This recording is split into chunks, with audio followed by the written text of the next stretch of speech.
इसका भी मतलब आजादी के आंदोलन के बराबर यूं लग रहा है कि मृत्यु बोझ से संबंधित शिकायत करना कोई छोटी बात नहीं है। अंग्रेजों से लड़ना भी इतना मुश्किल नहीं था जितना मृत्यु बोझ से लड़ना है, ऐसा देखा जा रहा है। एक सूचना देना किसी मृत्यु बोझ वहां पर होने वाला है, ये संभावना है, उसकी मॉनिटरिंग करना तो दूर, केवल मृतक का नाम या गांव का नाम बता देना भी बड़ा यूं जोर पड़ता है, उसमें कितना जोर पड़ता है, जैसे काले पानी की सजा हो जाएगी। एक सूचना देने से पहले वो प्रेमाराम जी बता रहे थे, 10-10 बार, 15-15 बार लोग पूछते हैं कि देखो साहब, पता किसी को मत चलने देना, पता किसी को, तब तो हम बता देते हैं। मतलब इतना डर, इसका मतलब आजादी की लड़ाई लड़ने वालों के बराबर लग रहा है एक तरह से। देखा, आतंक इनका बहुत भारी है।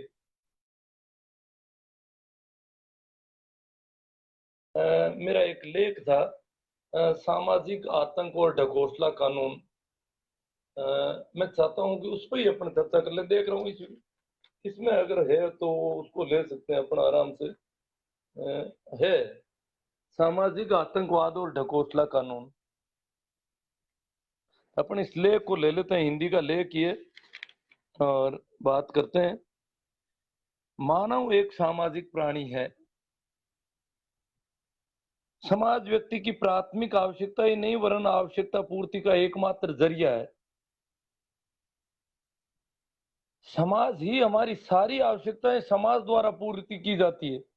ये जैसे अभी जो अपन बिजली का उपयोग उपभोग कर रहे हैं, जो जो चीजें हैं, सड़क है, यातायात है, रेल है, सारी चीजें, ये टेलीफोन है, इसका नेटवर्क है, ये सब समाज द्वारा सिस्टम खड़ा किया जाता है। तो समाज मनुष्य की आवश्यकता पूर्ति का एकमात्र जरिया है। समाज के बिना हमारी आवश्यकताएं की पूर्ति नहीं हो सकती, जिस तरह का हम जीवन जी रहे हैं, क्योंकि हम पशुओं से बहुत ऊपर उठ गए। और जिस स्तर पर हम हैं आज, उसमें समाज का होना बहुत जरूरी है। तो मानव एक सामाजिक प्राणी है। समाज व्यक्ति की प्राथमिक आवश्यकता ही नहीं वरन आवश्यकता पूर्ति का एकमात्र जरिया है। हमारा इतिहास गवाह है कि व्यक्ति की आवश्यकताएं और उसकी सामाजिक निर्भरता दोनों एक ही अनुपात में बढ़ती है। मनुष्य की जो आवश्यकताएं हैं, जितनी ज्यादा आवश्यकताएं बढ़ेगी उतनी आपस में सामाजिक निर्भरता बढ़ेगी। जितनी ज्यादा हमारी आवश्यकताएं बढ़ती जा रही है, वैसे वैसे एक दूसरे की आपस में निर्भरता भी बढ़ती जाती है। तो ये इतिहास गवाह है कि व्यक्ति की आवश्यकताएं और उसकी सामाजिक निर्भरता दोनों एक ही अनुपात में बढ़ती है। अर्थात बढ़ती आवश्यकताओं के क्रम में आधुनिक युग में व्यक्ति की सामाजिक निर्भरता भी बढ़ गई है। सामाजिक विधि विधान भी अपने आप में एक अनिवार्य व्यवस्था है। समाज के अपने नियम होते हैं, विधि विधान होते हैं। जैसे देशों के संविधान है, विधान है, ब्रिटिश ब्रिटेन का संविधान, अमेरिका का संविधान, रूस का संविधान, भारत का संविधान, ये नियम है, विधान है, जिनके अनुसार वहां का तंत्र चलता है, वहां की सारी व्यवस्था चलती है। परंतु समाज के भी अपने विधि विधान होते हैं, जो चाहे लिखित भले ही मत हो। तो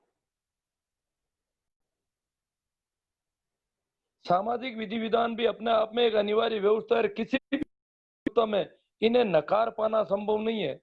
सामाजिक नियमों को, विधि विधान को पूरी तरह से इनकार नहीं किया जा सकता, क्योंकि मनुष्य एक सामाजिक प्राणी है। समाज उसकी आवश्यकता पूर्ति करता है, जरिया है आवश्यकता पूर्ति का। इसलिए मनुष्य कभी समाज के विधि विधान को इनकार नहीं कर सकता,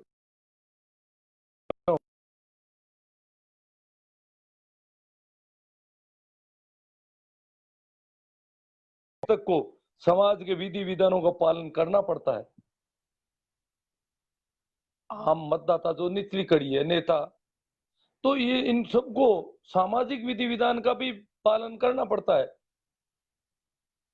अपराधी से लेकर न्यायाधीश तक समाज के विधान सभी पर लागू होते हैं।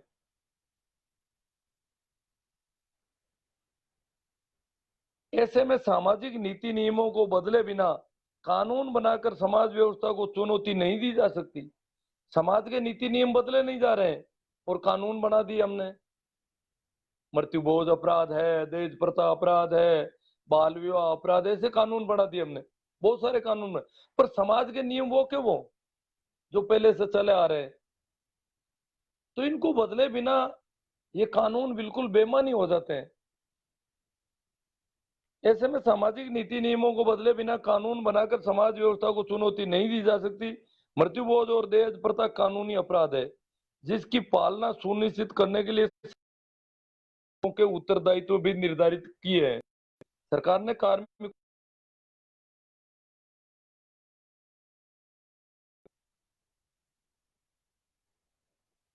समाज सम्मत ये कुरीतियां न तो न्यायोचित है और न ही समाज इनके दुष्परिणामों से अनजान है। समाज सम्मत ये कुरीतियां, ये जो कुरीतियां, कुप्रथाएं, जो रिवाज, ये समाज सम्मत है। समाज को इनका बल है, इनके साथ समाज का बल है, समाज की ताकत इनके साथ खड़ी है, समाज की मान्यताएं इनके साथ खड़ी है।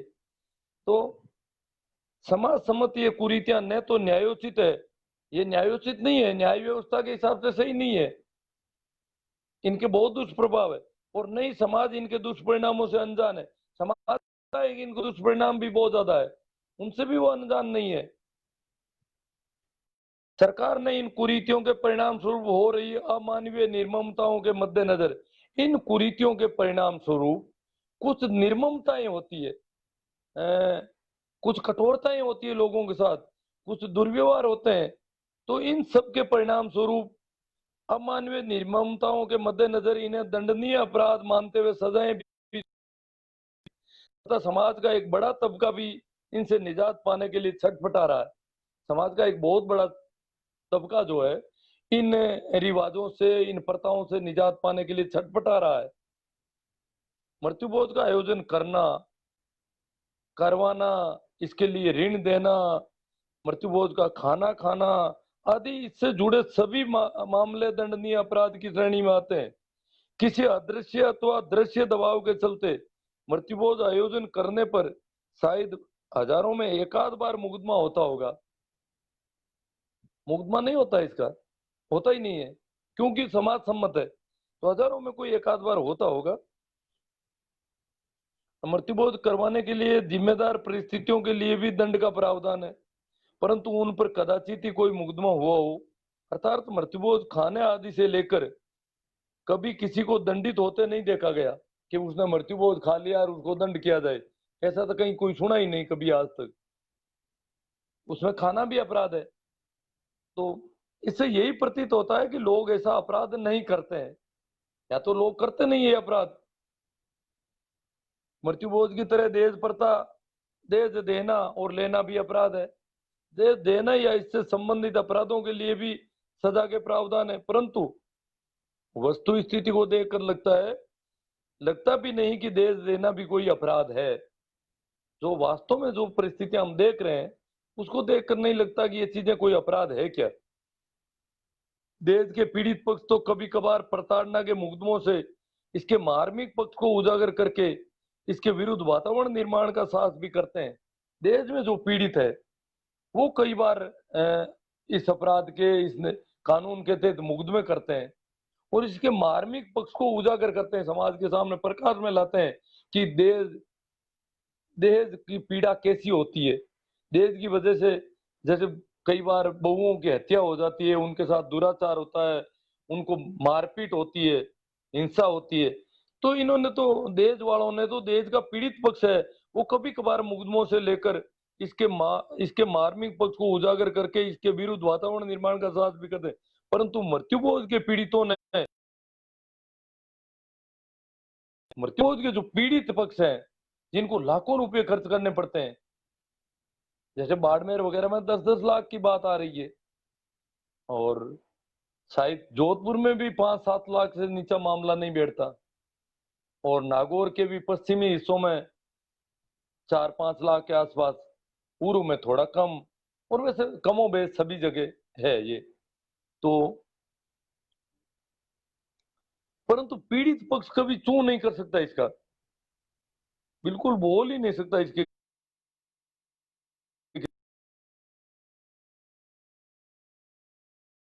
उसने बहुत हिम्मत की है कई बार। परंतु मृत्युभोज के पीड़ितों ने तो कभी चूं तक नहीं की, जिससे आज भी इस देश का बुद्धिजीवी वर्ग व मानवाधिकार आयोग आदि संगठन मृत्युभोज प्रताड़ना जैसी पीड़ा के मर्म से अनभिज्ञ है। तो इस देश का बुद्धिजीवी वर्ग है, मानवाधिकार आयोग बना हुआ है कि मनुष्यों को कोई अगर प्रताड़ित करता है, पीड़ित करता है, परेशान करता है, तो उसके अधिकारों के प्रति वो आयोग संवेदनशील है। परंतु वहां तक मृत्युभोज के जो प्रताड़ित हैं, पीड़ित हैं, उनका कोई मामला वहां तक नहीं पहुंच पाया, जिससे आज तक इस देश का बुद्धिजीवी वर्ग व मानवाधिकार आयोग आदि संगठन मृत्युभोज प्रताड़ना जैसी पीड़ा के मर्म से अनभिज्ञ। मृत्युभोज की अनिवार्यता की पीड़ा भी बेहद कठोर एवं निर्मम होती है। इसमें फर्क इतना ही है कि मृत्युभोज की आग में भोले भाले देहाती, मृत्युभोज की जो आग है उसमें भोले भाले देहाती ग्रामीण लोग, गंवार, दलित, शोषित, पिछड़े, अशिक्षित आदि निम्न स्तर का जीवन यापन करने वाले नितांत दरिद्र लोग ही अधिक जुलूसते हैं। इसकी आग में ये लोग जुलूसते हैं जो इस प्रकार के लोग हैं, जो दलित हैं, शोषित हैं, देहाती है, गंवार हैं, पीड़ित है, अशिक्षित है, निम्न स्तर का जीवन यापन करने वाले और नितांत दरिद्र है, वो जुलूसते हैं। धनी मानी शहरी शिक्षित परिवारों ने इस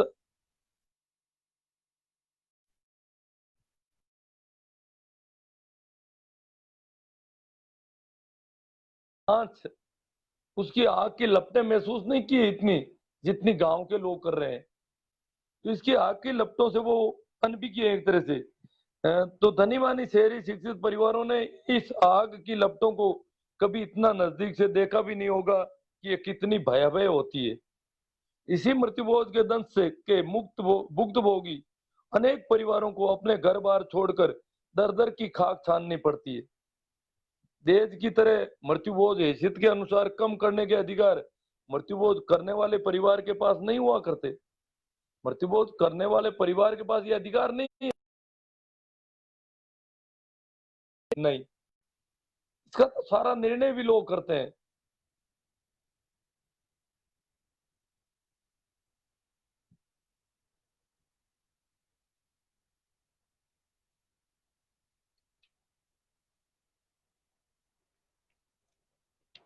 दहेज की तरह मृत्युभोज हैसियत के अनुसार कम करने के अधिकार मृत्युभोज करने वाले परिवार के पास नहीं हुआ करते। मृतक के परिजनों को इससे कोई सरोकार भी नहीं होता कि मृत्युभोज में क्या और कितना क्या कुछ करना है। परिजनों को कोई लेना देना है, जो तय करेंगे वो करेंगे। अधिकतर देहाती विधवाएं, उनके अबोध बच्चे तो मृत्युभोज का कर्ज चुकाने के लिए आजीवन दूसरों के खेतों पर काम करते देखे जाते हैं। अर्थात गैर कानूनी होते हुए भी मृत्युभोज एक अनिवार्य आवश्यकता है। जब मृतक के बच्चों के लिए रोटी, सभी द्वितीयक स्तर की आवश्यकताएं, सेकेंडरी है, वो प्राइमरी नहीं है, प्रतीत होती है। ग्रामीण क्षेत्र में विशेषकर दरिद्रता का दंश भोग रहे परिवारों में तो कभी कोई ऐसा उदाहरण देखने को नहीं मिलता कि किसी ने मृत्युभोज नहीं किया हो। कुछ अग्रणी जाति समाज कभी कभार इससे निजात पाने के लिए मुहिम चलाते हैं। ग्रामीण क्षेत्र में मृत्युभोज पूरी तरह बंद करने की बात की तो कल्पना भी नहीं की जा सकती। अतः ये लोग इसका पैमाना छोटा करने की कुछ सीमाएं निर्धारित करते हैं। कुछ साहसी किस्म के परिवार सामाजिक निर्णयों की ओट में तथाकथित निर्धारित सीमाओं का कुछ हद तक पालन करने का दुस्साहस भी करते हैं, जिसे मृत्युभोज न करने का नाम देकर प्रचारित किया जाता है। ऐसा दुस्साहस करने वालों को कठोर सामाजिक प्रताड़नाओं का सामना करना पड़ता है। इनमें से भी अधिकतर लोगों को तो अपनी सामाजिक के नाम पर मजबूरन कोई बड़ा आयोजन करना पड़ता है।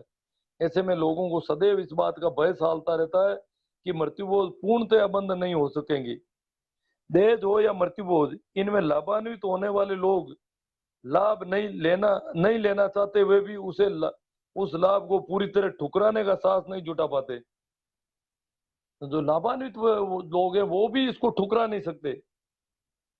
शहरी क्षेत्र की नव युवतियां आए दिन दहेज प्रताड़ना जैसी बाजारू सामाजिक कुरीति का शिकार होती है। ये बाजारू कुरीति है, मोल भाव होते हैं इसके। तो शहरी क्षेत्र की नव युवतियां आए दिन दहेज प्रताड़ना जैसी बाजारू सामाजिक कुरीति का शिकार होती है, जिसके लिए दहेज का जो प्रतिस्पर्धी बाजार है, मार्केट है, इंजीनियर की क्या रेट है, कंपटीशन मार्केट है, किसको कितना मिलना चाहिए। तो जिसके लिए दहेज का प्रतिस्पर्धी बाजार, भोंडा प्रदर्शन व दिखावे की प्रवृत्ति सर्वाधिक उत्तरदायी है। आर्थिक विपन्नता के चलते ग्रामीण क्षेत्र में अंचल में दहेज का ऐसा नकारात्मक पहलू देखने को नहीं मिलता। ये संतोषजनक स्थिति अब ज्यादा समय तक टिकने की उम्मीदें भी टूट चुकी है। ग्रामीणों का मुख्य धंधा कृषि आधारित होने से अधिकतर परिवारों के पास पैतृक संपत्ति में महिलाओं को मिलने वाले हिस्से में कृषि भूमि ही होती है। पैतृक संपत्ति में महिलाओं को मिलने वाले हिस्से में कृषि जोत जैसी अचल संपत्ति के टुकड़े करने और इसका हिस्सा देने में अनेक व्यावहारिक कठिनाइयां आती है। अतः इसकी एवज में दहेज के नाम पर दिए जाने वाले सामान के भोंडे प्रदर्शन से आपसी मनमुटाव अब आम बात हो गई है, जो कि दहेज प्रताड़ना जैसी कुरीतियों का प्रारंभिक चरण है। आपसी जो मनमुटाव देखने को मिल रहे हैं आजकल, ये इसके प्रारंभिक चरण है दहेज प्रताड़ना के। सामाजिक रीति रिवाजों एवं नीति नियमों के नाम पर थोपे जाने वाले सामाजिक आतंकवाद की त्रासदी अमूमन ग्रामीण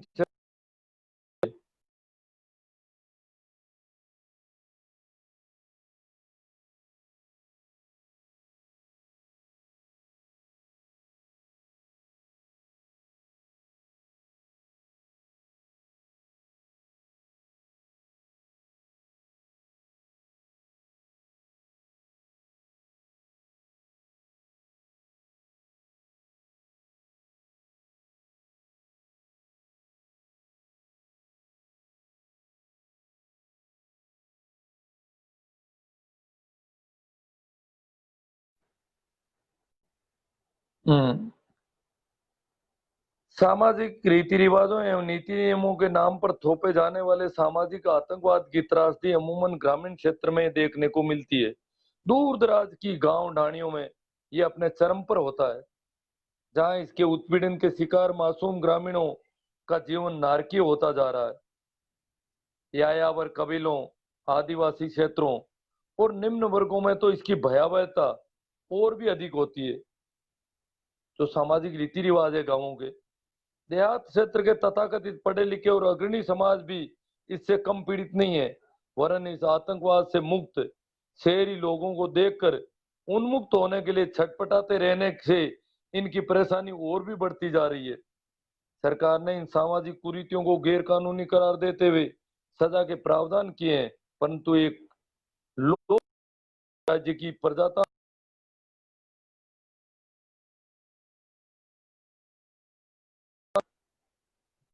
परंतु एक लोक कल्याणकारी राज्य की प्रजातांत्रिक एवं समाजवादी सरकार केवल कानून बनाकर अपने दायित्वों से इतिश्री कर ले, यह कहां तक न्यायोचित है। क्या सरकार को यह मालूम नहीं कि 99% शादियों में कमोबेश दहेज का लेन देन होता है। मृत्युभोज एक अनिवार्यता है। देहात में रहकर सामाजिक नीति नियमों को नजरअंदाज करना तो कतई संभव भी नहीं है। दहेज प्रताड़ना का घिनौना नग्न नृत्य तो अभी गांवों में कम ही देखने को मिलता है, परंतु मृत्युभोज नहीं करने की चुनौतियां पहाड़ उठाने से कम नहीं है। मृत्युभोज की त्रासदी के मद्देनजर इस कुरीति से निजात पाने के लिए हर कोई छटपटा रहा है। गांवों में तथाकथित पढ़े लिखे और अग्रणी परिवार भी मृत्युभोज बंद करने की दिशा में पहल करने से कतराते हैं। इसकी पहल करने के बात का विचार आते ही जहन में गांव बदर करना, हुक्का पानी तोड़ना आदि आशंकाओं से व्यक्ति अंदर तक चीर उड़ता है। मृत्युभोज न करने का दुस्साहस करने का तेज नश करने की आशंका भी होने लगती है। एक सार्वभौमिक सत्य है कि संवेदनशील सरकारें अपनी जनता के सुख चैन एवं शांति व्यवस्था के लिए कानून बनाती है। राज्य का नागरिक होने के नाते प्रत्येक व्यक्ति की राज्य के विधि विधान में आस्था होती है। राज्य अथवा समाज द्वारा निर्धारित विधान एवं नीति नियम भी जनहित में ही बनाए जाते हैं, परंतु काल व परिस्थितियों के अनुसार इन नीति नियमों की प्रासंगिकता परिवर्तित होती रहती है। सामाजिक नीति नियमों में जड़ता अधिक होती है, जिससे इनमें संशोधन की संभावनाएं बेहद कम होती है। इनकी अप्रासंगिकता के उपरांत भी ये लंबे समय तक मानवता के साथ क्रूर मजाक करते रहते हैं, करते हुए परेशानी का सबब बने रहते हैं। सभी कुछ समझते हुए भी सामाजिक सरोकारों के लिए व्यक्ति इन नीति नियमों का मजाक बनता है और अंदर ही अंदर कूदता रहता है। एक आम आदमी को सरकार के विधि विधान में निष्ठा की कस्में भी खाता है। एक आम आदमी जो सरकार के विधि विधान में निष्ठा की कस्में भी खाता है, परंतु इसके उपरांत भी उसे सामाजिक नीति नियमों के अनुरूप चलना पड़ता है। आज मृत्युबोध की आग में आम देहाती और दहेज की लपटों से बहन बेटियां सुलग रही है। सरकार ने वर्षों पहले इनकी रोकथाम के लिए कानून बना दिए और अब गणित के शिक्षक की तरह माना कि राज्य में दहेज प्रथा वे मृत्युबोध नहीं होते हैं मानकर प्रश्न को छात्रों से स्वयं हल करने के लिए छोड़ रखा है। जिस कानून की 100% लोग अवहेलना करते हैं, उसके औचित्य के लिए सरकार को पुनर्विचार की भी फुर्सत नहीं है। 100% जिस कानून की अवहेलना हो रही है, उसके औचित्य पर कोई पुनर्विचार भी तो सरकार नहीं कर रही है। गैर कानूनी कृत्यों के बावजूद सरकारी उदासीनता के कारण मृत्युबोध, दहेज आदि मामलों में कहीं कोई संकोच या दाढ़ी में तनखा नजर नहीं आता। कोई आवाज नहीं उठाता कि हमारे सामाजिक नीति नियमों से सरकारी विधि विधान मेल नहीं खा रहा है, अतः सरकार इस पर पुनर्विचार करे। मृत्युबोध, दहेज प्रथा आदि अनेक सामाजिक कुरीतियों को सरकार तथा समाज दोनों अन्यायपूर्ण व अमानवीय बता रहे हैं। सरकार ने इन्हें दंडनीय अपराध मानते हुए अवमानना करने पर सजा के प्रावधान निर्धारित किए हैं, जो समाज सरकारी कानून की पालना आवश्यक तो समाज सरकारी कानून की पालना आवश्यक मानते हुए दंडित करने पर तुला हुआ है। समाज को दंडित करने की आवश्यकता तो इसलिए नहीं पड़ती कि उसके नियमों की अक्सर पालना हो रही है। जनहित में बनाए गए कानूनों की पालना के प्रति प्रशासनिक उदासीनता व सामाजिक अनिवार्यता से खौफजदा लोगों को सजा के प्रावधानों की चिंता करने की आवश्यकता ही में अनुभव नहीं होती। अतः किसी जमाने में सामाजिक आतंकवाद के शिकार निरीह लाचार लोगों की भयावह स्थिति को भांप कर बनाए गए नेक अधिनियमों पर आज गंभीरता से पुनर्विचार की आवश्यकता है। सामाजिक आतंकवाद के शिकंजे में कसा आम आदमी असमंजस की स्थिति में है कि सामाजिक कुरीतियां तो कानूनी अपराध भी है और वह कभी कानूनी कार्रवाई का शिकार भी हो सकता है। अतः आवश्यकता है कि सरकार आमजन को इस आतंकवाद से मुक्त करवाने के लिए कोई विशेष ऑपरेशन चलाए। यदि सरकार इस आतंकवाद से लड़ने में सक्षम नहीं है, तो कुरीतियों के निवारण हेतु बने कानूनों की प्रासंगिकता पर पुनर्विचार करके आवश्यक संशोधन करें। जनहित में कानून कभी कभार किसी व्यक्ति विशेष के कसबल निकालने का काम करें, ये न्याय संगत नहीं है। अब क्या है कि कानून कसबल निकाल रहा है। कभी किसी को आजकल शिकायतें हो रही है, सुन रहे हैं आज रात को लोग हलवा लेकर भाग रहे हैं, कोई कहीं जा रहा है, इतने में पुलिस वाले आते हैं, पटवारी जी आते हैं, पुलिस वाले कहते हैं कि 2 घंटे में फिनिश करो ये काम, बाद में हम हमारी रिपोर्ट तैयार करेंगे। जिनको खिलाना है 2 घंटे में खिला दो। वो सौदा इधर उधर नेताओं की वजह से कुछ ऐसे भी मामले सुनने में आ रहे हैं। ये भाग दौड़, ये सारा क्या है? इसका मतलब जिनकी शिकायत हो रही है उनके पीछे दौड़ा जाता है, उनको परेशान किया जाता है, जिनकी शिकायत नहीं होती वो कर लेते हैं। ये कुछ विशेष लोगों का कसबल निकालने के लिए कानून नहीं बने हुए। कानून बने हुए लोगों की समस्याओं, लोग जो पीड़ित पक्ष है उसको उस पीड़ा से मुक्त करने के लिए, परंतु हो बिल्कुल उल्टा रहा है। तो ये मेरा लेख था, मैंने यूं ही बोल दिया आपके सामने। शायद नेटवर्क की प्रॉब्लम है या मेरे वाचन की कोई समस्या है। ज्यादातर लोगों को शायद या तो ठीक नहीं लगा होगा। ना प्रदीप जी चौधरी कहते हैं गुरुजी आप तो बोलो बस। हाँ मैं तो बोल तो गया, मेरा जो लेख था। अब और चर्चा भी अपन करेंगे। कैलाश कुमार जी, गुरुदेव प्रणाम करो। कार है आपका भी और मेरा भी, आप करोगे ऐसी अपेक्षा है।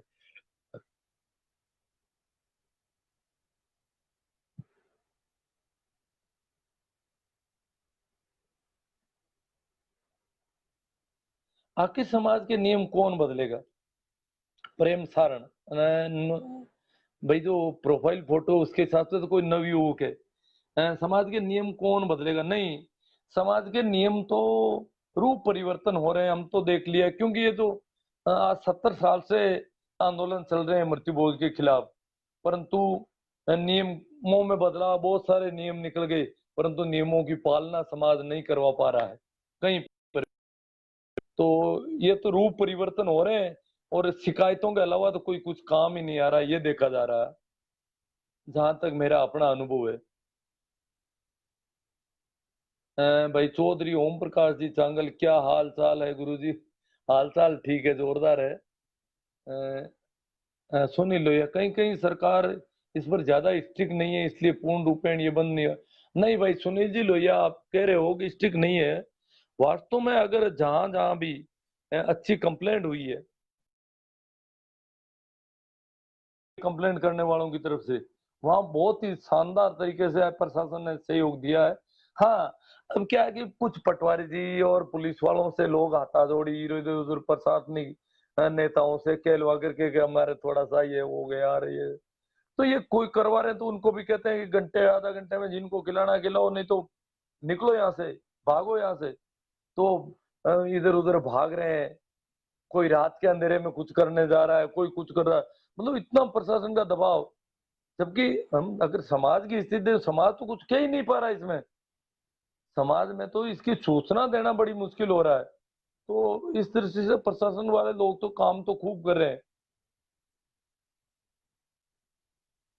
और जिसमें विशेष तौर से हमारी हमारे नागौर और अजमेर वगैरह इलाके में मैडम है हमारी संभागीय आयुक्त आरुषि जी मलिक, वो बहुत ही संजीदगी से इस पर काम कर रही है, और इसका फीडबैक ले रही है। प्रति सप्ताह एसडीएम को कह रखा है कि इसका फीडबैक दिया जाए, और आम लोगों को भी, क्षेत्र के लोगों को अ, जब चर्चा होती है तो पूछा पूछा जा रहा है मैडम की तरफ से कि क्या कंडीशन है आपके यहाँ पर, मृत्यु भोज पर क्या कोई कुछ फर्क, कितना फर्क पड़ा है, सारा फीडबैक ले रहे हैं।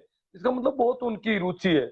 यहाँ श्वेता जी धनखड़ है, आप देखो नागौर एसपी, कंप्लेंट करके देखो, पुलिस चारों ओर घूम घेर लेती है उसको, इस स्थान को, पर कंप्लेंट हो नहीं रही है। एक छोटी सी, वो प्रेमाराम जी एक कंप्लेंट करते हैं, वो 5-7 दिन तक पड़ी रहती है।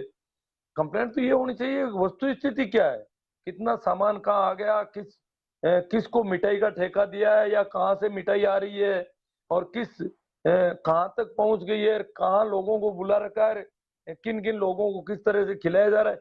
ये वस्तु स्थिति की रिपोर्ट भेजो, आप फैक्चुअल रिपोर्ट देखते हो क्या होता है। ये जहां जहां भी ऐसा भेजा गया, बहुत जबरदस्त कार्रवाई की है भाई श्वेता जी धनखड़ ने और उनकी पुलिस टीम ने, बहुत शानदार कार्रवाई की है कई जगहों पर। भाई जितेंद्र सिंह जी, अगर अब भी मृत्यु भोज पूर्णतया बंद नहीं हुआ तो इसका मुख्य कारण प्रशासन की नाकामी होगी, क्योंकि पेटारू गिद्धों को सिर्फ प्रशासन ही सुधार सकता है।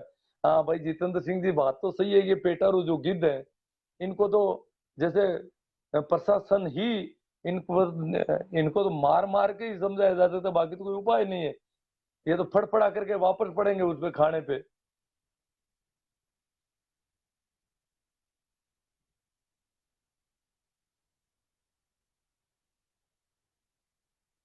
हाँ भाई, लिखमा राम जी धरट कह रहे हैं कि मृत्युभोज बंद करने में कुछ लोग सहयोग तो, 1 और 1 11 होते समय नहीं लगेगा। हाँ, बस 1 और 1 11 हो जाएंगे, बस ये सहयोग हमारी तरफ से शुरू होना चाहिए। और वास्तव में काफी लोग सूचनाएं दे रहे हैं, इतना आतंक है, समाज का इतना भारी आतंक है, इसके बावजूद जो लोग सूचनाएं दे रहे हैं, ये कोई भगत सिंह से कम नहीं है वैसे देखा जाए तो। और जो शिकायतें कर रहे हैं प्रेमाराम जी, उनका तो खैर कहना ही क्या है।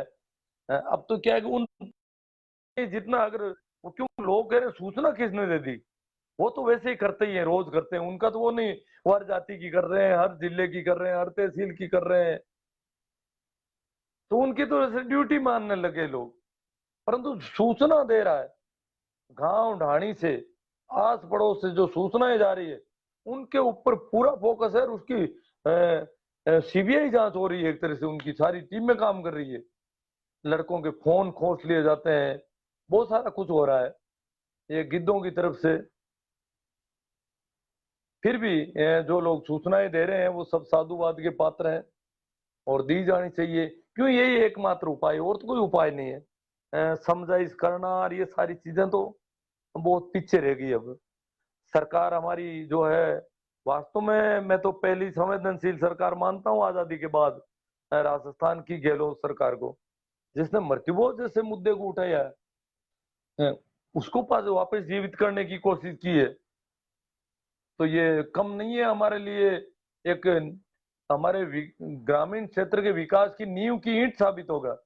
हम जानते हैं गांव में एक मृत्युभोज होने का मतलब उस ढाणी और उस इलाके के अधिकांश बच्चों का महीने 2 महीने तक स्कूल छूट जाता है, और 4-5 दिन तो करीब करीब लंबे चौड़े इलाके के बच्चे स्कूल जाना बंद कर देते हैं, और उस परिवार के लोग, उस गांव के लोग 3-4 दिन, 3-4 कार्य दिवस सबके खराब हो जाते हैं, वो कहीं नहीं जा सकते, अपने काम नहीं कर सकते, अपने घर के, खेती के और के, और उस परिवार के लोग कई महीनों तक कोई काम नहीं कर सकते।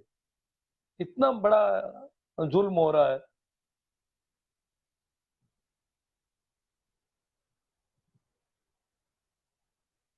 अब मैं देख रहा हूँ कि आपकी तरफ से अगर कोई बात आए तो अपन उस पर चर्चा करें। मुद्दे काफी हैं। अ, अकेले मृत्युभोज से लोग तंग भी आ गए लगते हैं, तो अपन अब कल से कोई दूसरा मैटर भी लेंगे।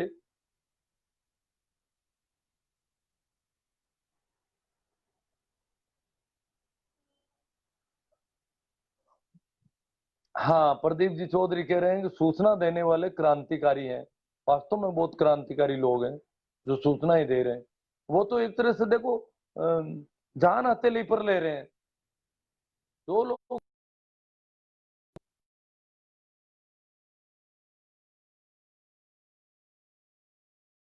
ये गिद्ध कोई कम नहीं है, इनको ऐसे मत मान लेना। ये मार भी सकते हैं, हत्या तक कर सकते हैं, इतने खतरनाक है। इनको पता चल जाए कि हमारी ढाणी के अमुक लड़के ने ऐसा किया है, तो देखो इनके खेल। बहुत खतरनाक लोग हैं, इसलिए जो कर रहे हैं वास्तव में बहुत क्रांतिकारी है। और अगर ऐसे जगह जगह होने लगेंगे तो फिर ये कुछ नहीं करेंगे। भाई मिस्त्री जगदीश जी कह रहे हैं जो लोग करते हैं उनको दंड होना। दंड तो क्या है कि न तो गवाह सबूत, सारी चीजें जब तक सेट नहीं होती तब तक तो दंड होने की संभावना नहीं लग रही है। बड़ा मुश्किल मामला है, इसको साबित करना पड़ता है। अगर मृत्युबोध कोई साबित कर दे, कोई कह दे कि उस गांव में मृत्युबोध हुआ और ये गवाह है इसके, और ये वीडियो और सारी चीजें हो, तो वहां के पटवारी के तो सामत आ जाती है नौकरी की पूरी। क्योंकि सूचना क्यों नहीं दी उसने, तो 3 महीने की सजा का प्रावधान है पटवारी पंच सरपंच के लिए। अगर मृत्युबोध हो जाता है और उसकी सूचना नहीं देता है तो मृत्युबोध साबित हो जाता है। सूचनाएं तो वो दे नहीं रहे। प्रथम श्रेणी मजिस्ट्रेट को उन्होंने सूचना नहीं दी है, तो उनके तो हालत खराब हो सकती है।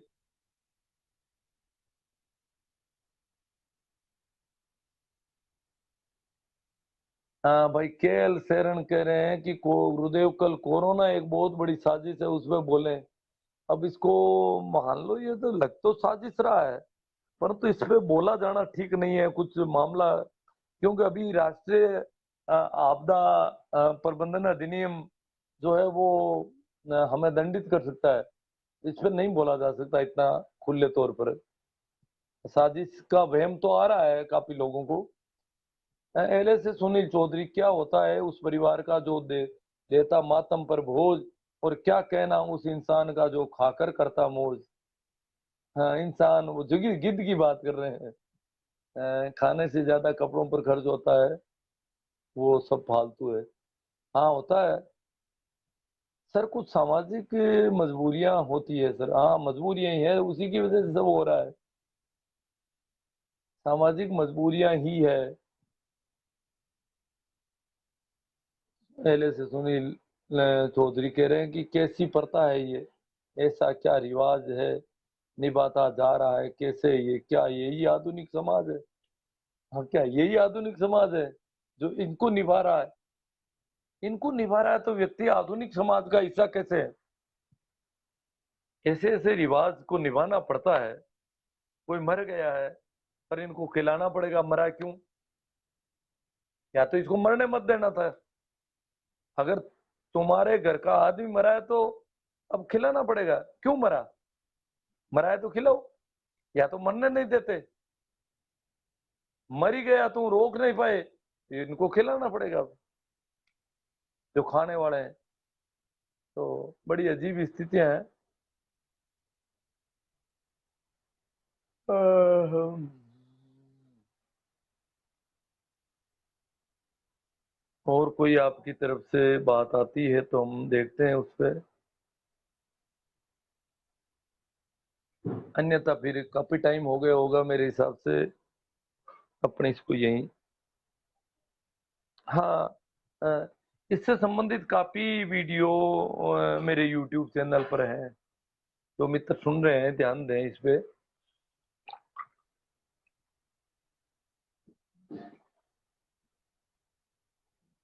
हाँ भाई, सांवरलाल जी चौधरी राता कोट से कह रहे हैं कि आपको हम हमेशा सुनते हैं और आपकी रिकॉर्डिंग भी सुनते हैं, जब भी टाइम मिलता है आपकी 95% बातों से एग्री हूँ सर। बहुत अच्छी बात है कि आप एग्री हैं।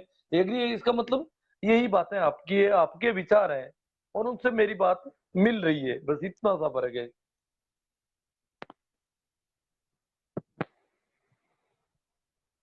खेराज मेघवाल, खेराज पाइप फिटिंग बेड़ा नगर से इन्होंने नंबर भेजे, पता नहीं किसी कारण से भेजे हों।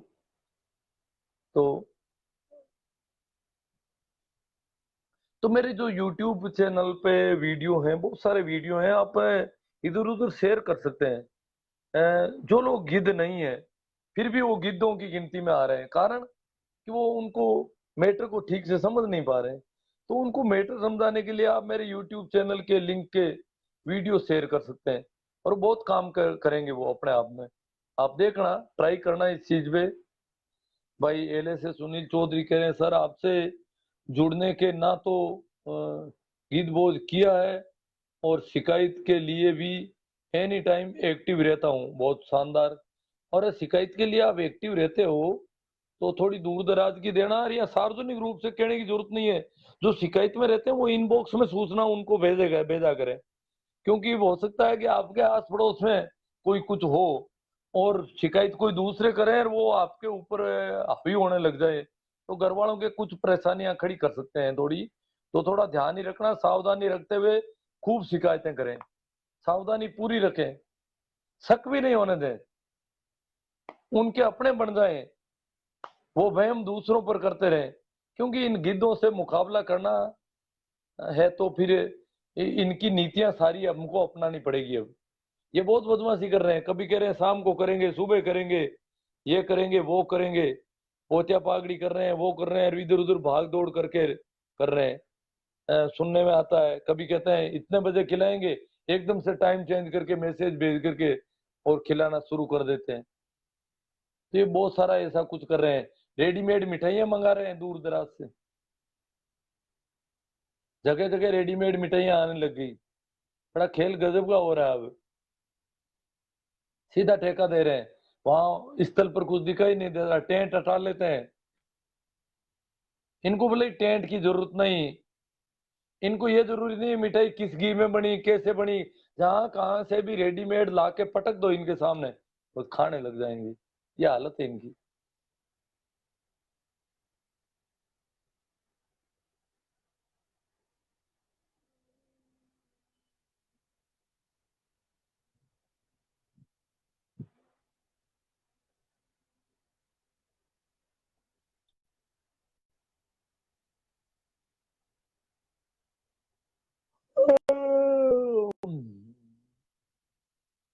तो ठीक है, आप लोगों का बहुत अच्छा सहयोग है और हम इस मुहिम को आगे बढ़ा रहे हैं। सिराज जी गोरा आए हैं कि सर थोड़ा लेट हो गया। अब जो बात करनी थी मैंने कुछ कर दी है, और आप अगर कोई बात रखोगे तो अपन उस पर करेंगे, ऐसी कोई वो नहीं है। तो YouTube चैनल के जो लिंक हैं, जैसे आज ही मैंने इसी टाइमलाइन पे आप देखोगे थोड़ा पहले कुछ लिंक शेयर किए हैं, तो वो काफी काम के हैं स्मृति बोस के संबंध में, उनको देखना है। और भी कई चीजें हैं मेरे YouTube चैनल पर, कुछ आपके घर जरूरत की चीजें भी उसमें डाली हुई है। आपके जैसे संबंध में कुछ बातें, जमीनों के नाप करना, उनके खतौनी नकलें निकालना, नक्शे निकालना, ऐसी कई है। एक एक वीडियो में अभी बनाने की सोच रहा हूँ कि ये जो हमारे मुकदमेबाजी और पेशियां वगैरह है, उनकी तारीख भी हम ऑनलाइन पता कर सकते हैं आराम से। और पुरानी तारीख हमें पता नहीं है फिर भी कर सकते हैं। और किन किन गांवों में कौन कौन से मुकदमे चल रहे हैं, उन गांवों की भी हम पता कर सकते हैं। तो बहुत सारे ऐसे कुछ है, उनके भी वीडियो बनाऊंगा जल्दी। हाँ ठीक है, डालू राम जी गोदारा कह रहे हैं गुड नाइट, तो अब हम वापस गुड नाइट ही कर लेते हैं। वैसे सभी को मेरा राम राम, प्रणाम, नमस्कार। और यहीं इसको आज की चर्चा को यहीं विराम देते हुए आपसे ये अपील करते हुए कि आप थोड़ा मेहनत करें और हिम्मत के साथ खड़े हो जाएं डट कर। नहीं तो आने वाली पीढ़ियां पूछेगी तुम जिंदा थे उस समय। जैसे आजादी की लड़ाई के समय में जो लोग अंग्रेजों के गुर्गे बने घूमते थे, उनको क्या माना जाएगा? ठीक वैसे ही हमें अभी जो गिद्ध बने हुए हैं, उनके संबंध में आने वाली पीढ़ियां कहेगी कि हमारे पूर्वज ऐसे थे, गिद्धों की तरह खाने के लिए भाग रहे थे, रात को हलवे की थालियां लेकर के भाग रहे थे, कोई हलवा डाल दे उसमें थोड़ा बहुत। तो ये ठीक